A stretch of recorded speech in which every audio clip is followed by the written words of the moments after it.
పిత పుత్ర పవిత్రాత్మ నామమున ఆమేన్. ఈరోజు జూలై 12వ తారీఖు.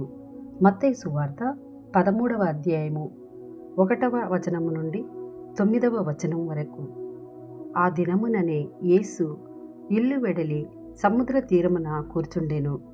అప్పుడు జనులు గుంపులు గుంపులుగా ఆయన చుట్టూ చేరగా ఆయన ఒక పడవనెక్కి కూర్చుండెను. జనులందరూ తీరమున నిలుచుండిరి. ఆయన వారికి అనేక విషయములు ఉపమాన రీతిగా చెప్పెను. విత్తువాడొకడు విత్తనములు వెదజల్లుటకు బయలుదేరెను. అతడు వెదజల్లుచుండగా కొన్ని విత్తనములు త్రోవ ప్రక్కన పడెను. పక్షులు వచ్చి వానిని తినివేసెను.